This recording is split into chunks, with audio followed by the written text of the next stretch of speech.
Hello. Now, what can we know about Jesus?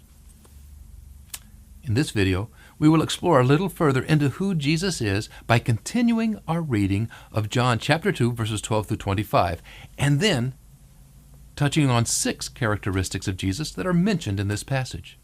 Ready? Here we go.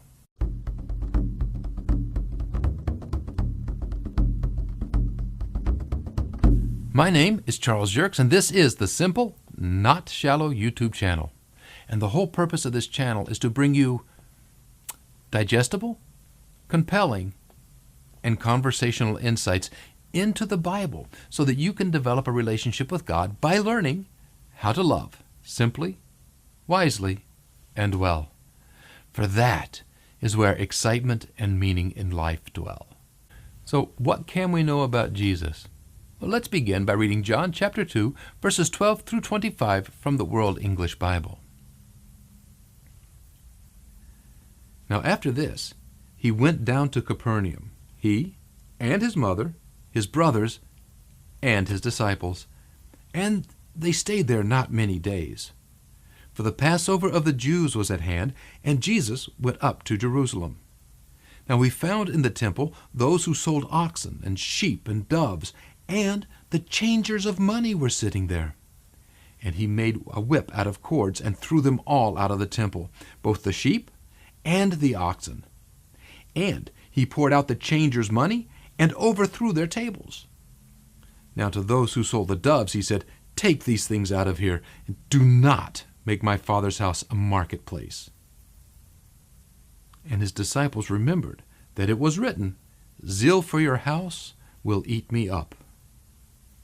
Now the Jews therefore answered him and said, "What sign do you show to us, seeing that you've done these things?" Jesus answered them and said, "Destroy this temple, and in 3 days I will raise it up." Now the Jews said therefore, 46 years was this temple in the building, and you will raise it up in 3 days? But he spoke of the temple that was his body.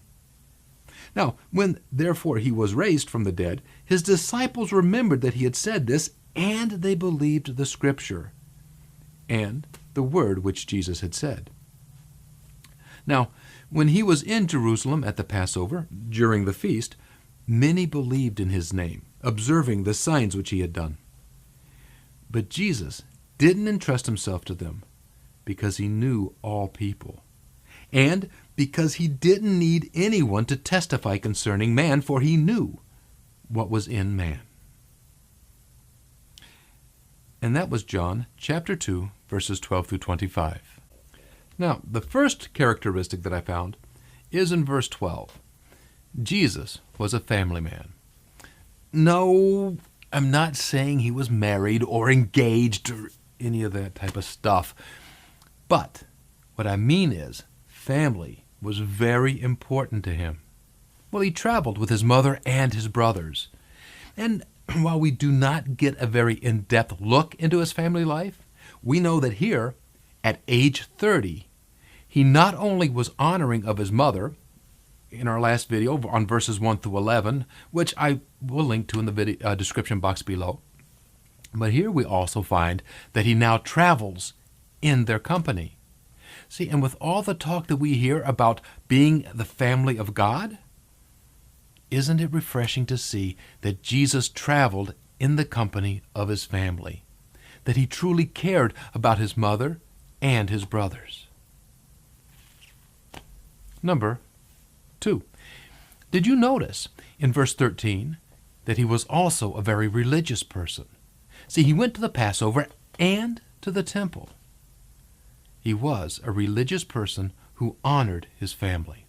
See, religion ain't all bad. So, Jesus honored his family, and he honored God the Father.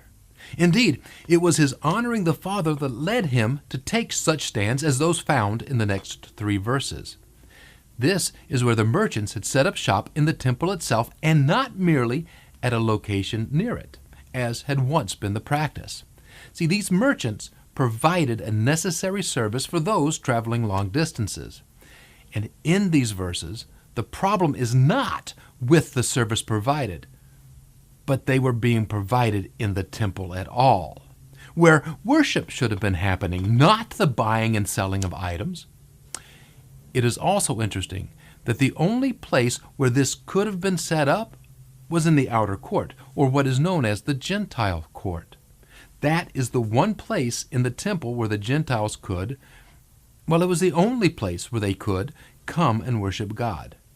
Not only was it making a place of worship into a place of business, it was actually preventing one group of people from worshiping at all.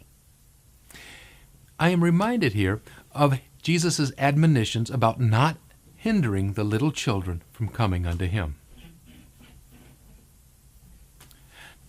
Number 3. Now, Jesus was the Messiah. Now, this comes from verses 17 and 22. Here, John points out that the disciples remembered what Scripture spoke of about the Messiah, how the Messiah would behave. That is, that the Messiah would have great zeal for God's house. Number 4. This we learn about Jesus is that Jesus knew from the get-go who he was and why he was here. This I see in verses 18 to 22, where he tells those asking on what authority he just cleaned out the temple. He said, well, I am the Messiah. Now he did this by saying that when he died, he would rise again in 3 days. See, Jesus knew who he was. Number 5. He was meek and humble, but he was not mousy. See, in Matthew 11, chapter 11, verse 29, and chapter 21, verse 5, Jesus refers to himself as being meek. And sometimes the words gentle and unassuming are used in its place, depending upon your translation. And in 2 Corinthians chapter 10, verse 1, it speaks of the meekness and gentleness of Jesus. Yet, this meek and gentle Jesus drove out the cattle, the sheep, and turned over the money changers' tables, simply cleaned out the temple. Now, a full study of what it means to be meek must wait for another day.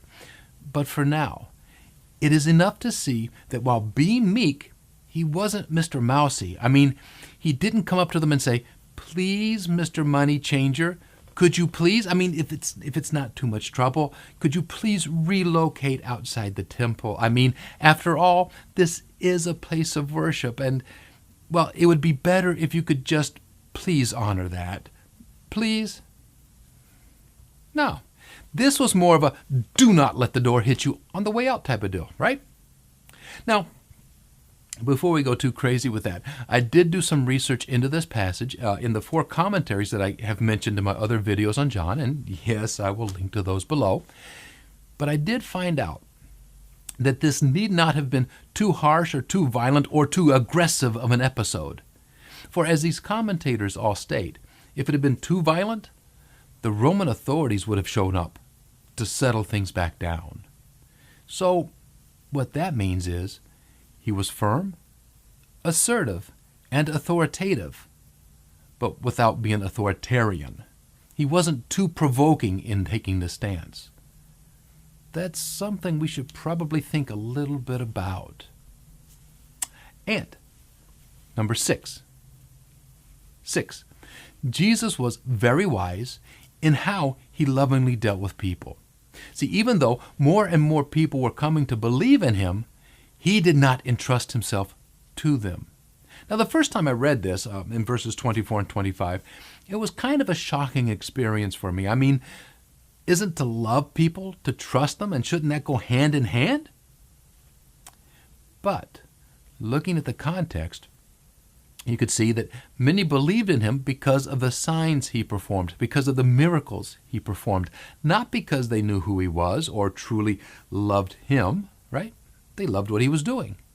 And Jesus knew that heads turned quickly by seeing a miracle would be quickly turned away when the hard teaching came.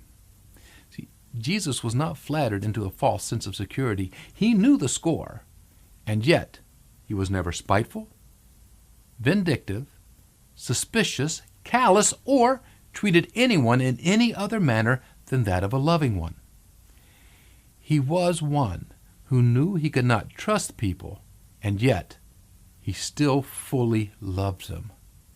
Now for me, this was the beginning of the lessons on how to love your neighbor as you love yourself. To love even while knowing that they're going to turn on you. Wrapping your head around this one may take a lifetime. Well, what do you think? Have you gotten to know a little bit more about this one called Jesus through this conversation? I would love to hear what you think, so please tell me in the comment sections below. Also, if you like this video, please click the like and the subscribe button. And when you click that red subscribe button, make sure you hit that little gray bell icon that pops up, as this will let YouTube know that you would like to be notified each Tuesday and Thursday when a new video is posted. Thank you. Wow. Until next time, love simply, love wisely, and love well. For that is where excitement and meaning dwell.